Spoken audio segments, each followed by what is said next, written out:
What is up, YouTube? We are back with another build series, and after the last one it's going to be quite a change because we are going small. They always say bigger is better, but in this case we went as big as we possibly could on this customer's site due to zoning restrictions. So what we did was not build, or we're not going to build, a square or rectangular style post frame that you typically see us build. This is gonna have a couple ins and outs where he doesn't need the extra space. He could save on his square footage allotment and put it where he wants it, basically. We've already gone through, we've laid out all the brackets. If you really want, I've got a video that I posted up laying out a site, and that is this building right here. So go check that out. I'll tag it. I think it'll be over here somewhere. This job site is muddy. It is soft. We've had rain more than we are used to in the fall, but you can see here how, yeah, look, it's even gotten cold here in Northern Illinois. Not super cold, but cold enough that I put my gloves on for the morning. And we've got this kind of jut out area in the back, and that's because this area here through this 20-foot door area is gonna have a potential for longer storage. But over here, we kind of come in and make this area smaller. So this is gonna be where, you know, you've got a 10-foot door here, maybe car storage. And then over here in this mud, you can see we've got some piers poured for the porch.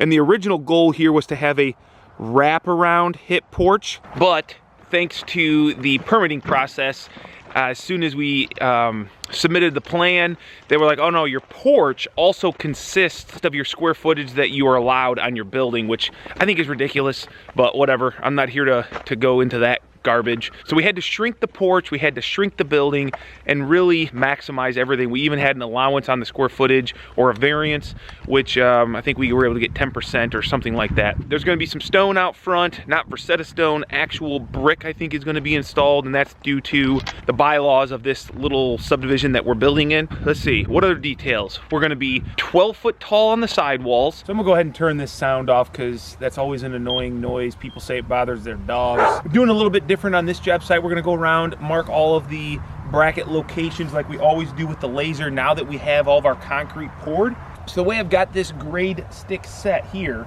is when it hits, I think you're in front of my laser, Greg. Thank you. Where's it at? Oh, I turned the sound off.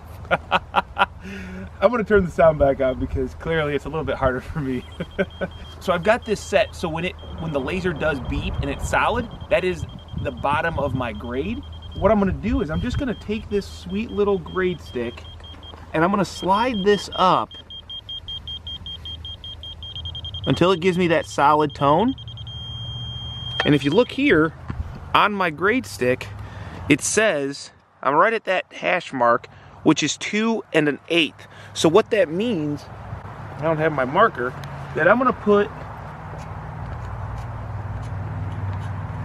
plus 2 1/8 on this bracket, and that will tell me that when we make up our column, the grade is 2 1/8 inches below or above, depending on how you look at it, the bottom of our column. So this is like a nice way. We used to use the tape measure. I'd kind of hold it, then I'd do the math in my head. I'd be like, okay, grade is at 40 inches.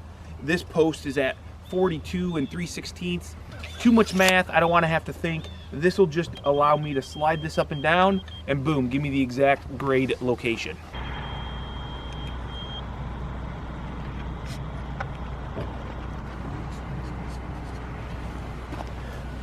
That is so much easier. Honestly, I've had a grade stick since I've owned a laser, and I've never actually used one, and I think it was because I never really tried it or tried to think about how it would help me.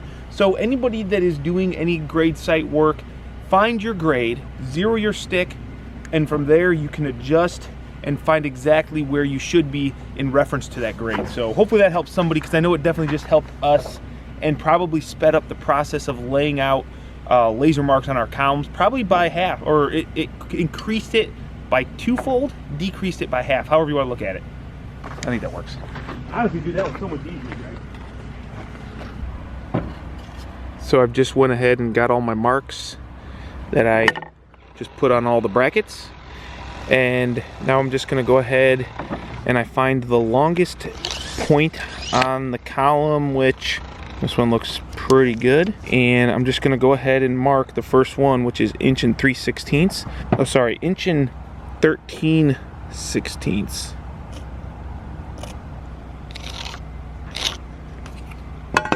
That is now my grade. So that is the bottom of our grade board, and everything will be based off of this for the entire column. And we'll do that on every one of them, just like you've seen it. Columns all marked. We got the story pole made. So we're just transferring these marks over so every column is consistent.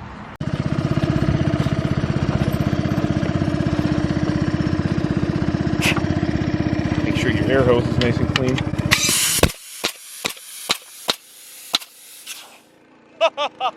What? What? Let's do that again. Okay, I think we got it. You know, sometimes that happens. It's colder out. We haven't used it in probably, I don't know, how long has it been?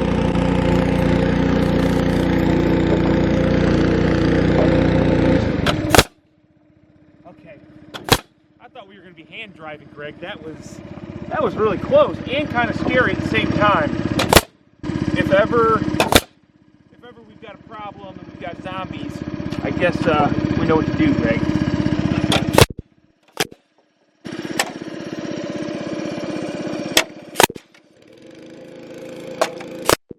It doesn't even care about that huge knot right there.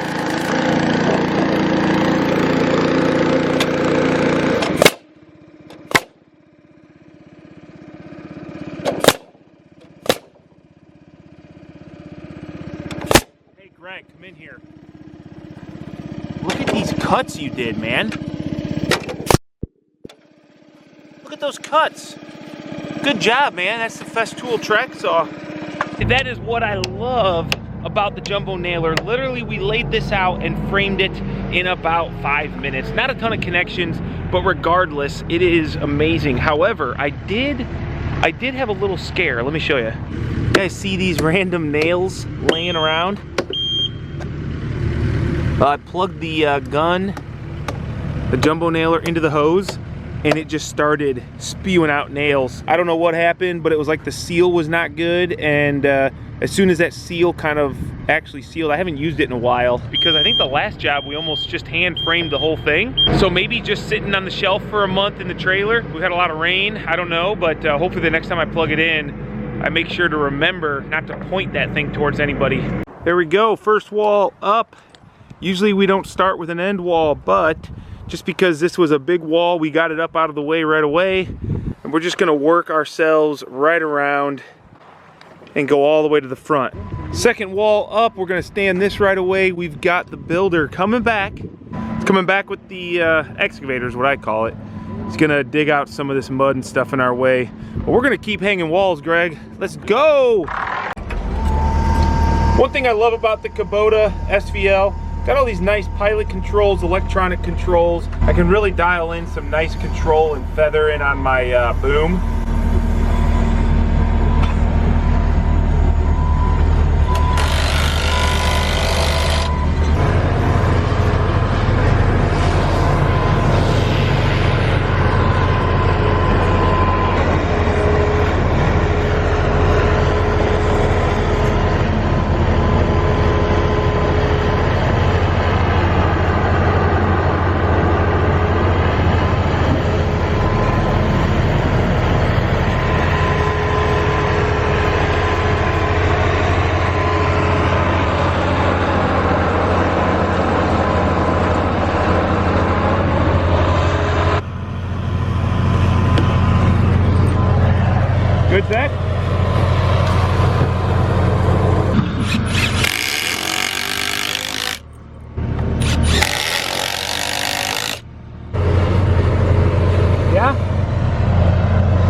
you're starting to see how this is going to take shape. So the truss is going to be on this wall over here, and it's going to come across, and then it's going to be a little bit of a different roof line up here where that jut in or jut out, depending on how you look at it, goes. And what we've done is we use this column to help define this inside corner. Then we've got some, these are spax lags. These come with our column bases from Midwest Permacolumn. So usually I use a lot of GRK, but I've got a lot of these left over just because that's what they supply these things with. We use these just to kind of lag into the end grain on this girt that's coming across to die in. And then we will also, this is cut at 5.5, so that we'll then run a 2x6 all the way up and get some additional strength with some nails in here. And then that 2x6 is going to define the inside corner on the interior. One thing I realized, I don't know what happened, maybe my string line settled, but we caught that we were about a 1/2 inch off on this column. But the beauty of it is all we had to do was slide our column out to the dimension we wanted to be. Maybe there was some settling because of the wet ground. So you gotta always, well, yeah, if you look at this, see on the back side, see how this is pulled away? See that? Probably settled overnight. Luckily we caught it in time, so we were able to just adjust the column out, and then that moved our string, and that gave us the new string line that we needed. So we're going to try to get this last wall up, head to lunch, and then all we got to do is frame these headers before we start trussing.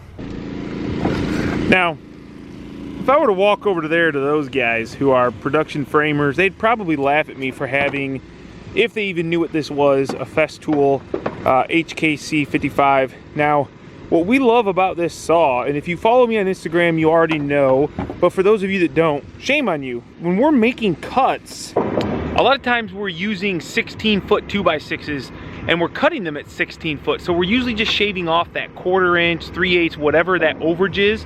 And with this saw, we're able to not have any sort of a roll when you cut through your material. Now, we're all left blade guys, and what happens is as you roll through, the guard can sometimes catch the edge of your 2x and get just the slightest of rolls, which, man, when you are going to butt your lumber together on a wall, see back here, the way the wall girts, they all butt together. When you do that and your ends are not right, your dimension on your building grows. And I think I've talked about that before. But this tool right here, it's expensive, but here's what it does. If I flip it over, you've got these 2 stops right here on the track, and you can adjust this one to pitches. So that way, let's say you want to cut a 412, you adjust that to 18.5 degrees. Over here on this side, you can adjust it, and that's going to give you the pitch one way or the other. And you can put this saw on different tracks. It even works on the Makita tracks, I do believe. But what's nice about it is it locks in. So you can see that it's just locked in there by this little tab. So, and then this has got a nice little spring load that when you use it all the way, it wants to automatically come back to you. So it's a super cool tool. It's a lot of money, but it does save time. It takes away the error of human error when making a cut, because all you have to do is just push it straight forward. So in regards to that HKC, you can see what I'm talking about. These joints where our girts come together on each column, we want to eliminate and make these as perfect as possible, which honestly, this is probably only gapped like this because this column is a little bit higher in this grade than over there. We've got it set on a board, trying to get it as level as possible. That way we can get those joints as true and planed in a plane as possible. But that right there is important for consistency. When you build everything on the ground and then stand it up, you got to have accuracy in order for it to work. So the HKC, the Festool track saw, does help that out. We could use a miter saw, which I always go back and forth on whether or not the miter saw setup would be faster than that. Set it up once, do all your cutting, put it away. It's very safe, it's efficient, it's powerful. The HKC does have a little bit less power than I would like because it's still an 18 volt. It's not a 36 volt or 60 volt flex volt. This doesn't have the power of these new saws.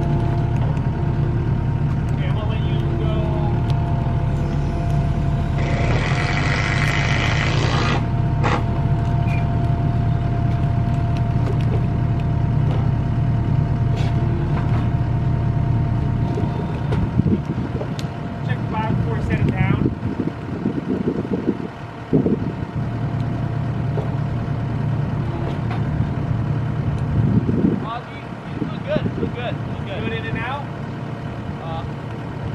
Yeah. Yeah, I would say so. Yeah. Don't you bet what we go for a cow like you? Like fish in a barrel. Oh, my stomach, I'm hungry. Now I'm working on this 20-foot overhead door header, and what we've got is we're gonna have a doubled 14-inch LVL. Should be plenty enough because there's also gonna be 2x12 on the back side. So this is gonna be pretty stout, but what stinks is my columns are 5 3/8. A standard 2x6 is 5 1/2. So I gotta rip down my 2x6 that goes in the middle between the front and the back headers. But because the LVL is 1 3/4, it's not 1 1/2. I wanna make sure that the rest of my wall is all in plane with this LVL face. So I'm gonna take out, and I already did, a 1/4 inch right here on the column. That way when I fasten this to the column, it's only gonna be sticking out. It's only 1 1/2. A little bit extra work, but I think it's worth it in the end when everything is on the same plane. It's almost hard to appreciate the jumbo nailer until you actually use it, especially when doing garage door headers. It's just really balanced. I mean, it looks big, but I think that's just the size of the cylinder. I mean, it's not too bad. I wouldn't want to do it over your head all day, but man, when you're nailing off headers, that is where it's at.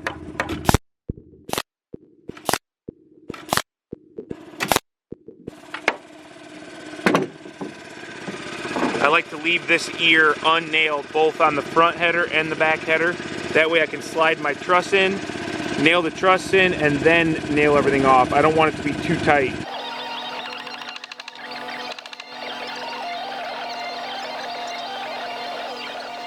Once we're done with the outside headers, which these are the structural ones, the LVLs, then we're gonna flip it over and we're gonna put our 2x12s on the back. Now the 2x12s are basically just for the overhead door guys.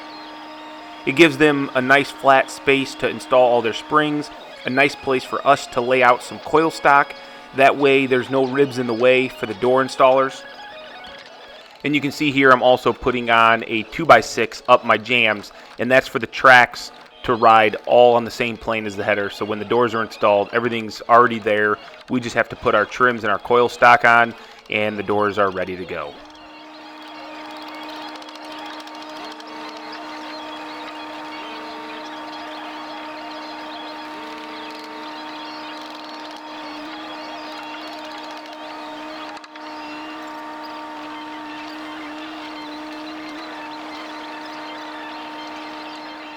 You want to talk about good timing? That's the homeowner. Showed up just in the nick of time, so Greg didn't have to come help. That way we could get those posts right in those brackets, which is always a little bit difficult to do with one guy. And that's what we needed. We needed that header up so we could start trussing. We always obviously start with the end truss, and this building was no exception. So it's getting close to the end of the day, if I remember correctly. And I think all we're going to do here is get the first bay up, get it locked down. But if I remember correctly, my battery dies on this GoPro, so we're not going to see a whole lot.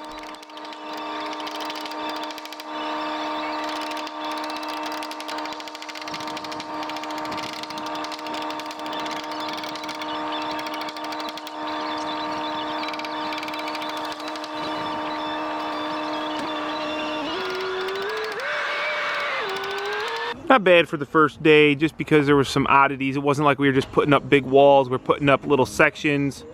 You can kind of see, this is what always gets me excited. When you look down these lines and they're just spot on. Everything is good.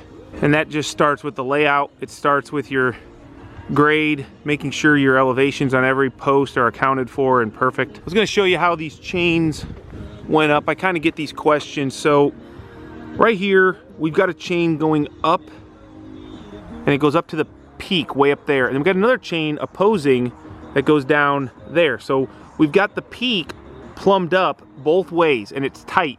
That way if a windstorm came, it can't push that peak anywhere. And then if you notice here, we've got this chain coming up right to this webbing here. And on the same truss over here, we've got one going down here, and that's what we call our cross chains. And what that's doing is locking in the building plumb this way. So we've got this kind of acting as a a lock-in, and then we've got the X chain bracing over here on the end wall, if you see that. So that is what is locking our building down while we walk away. People always question where our framing bracing is. It's there because it is our steel diaphragm that gives our buildings the strength to have wind loadings and whatnot. I mean, it's kind of like putting a skin on a skeleton. It's the exact same thing, and it's amazing how strong that steel makes the building once it's intact. And people always kind of ask, why do you do your roofs before you do your walls? Because in a post frame, we've got all those chains kind of locked down the walls. We've got everything on the trusses. Everything is locked down, and by putting the roof steel on, you would think, and I came from residential, so when I first did a post frame and we put the roof on first, it was kind of like, this doesn't make any sense, but it's really hard to straighten a building if you have all your walls done. So it's a lot easier to push and pull the walls with those chains and those braces while the roof is not on and the walls are not on. And then once we get everything perfectly straight up top, we already know that our layout at the building grade board level, that's all good and straight. So we straighten the top and then we put the walls on. You all right, buddy? Bro, this hurts. I'm sorry, I don't mean to laugh at your displeasure and pain. Why didn't you bring the scissor lift?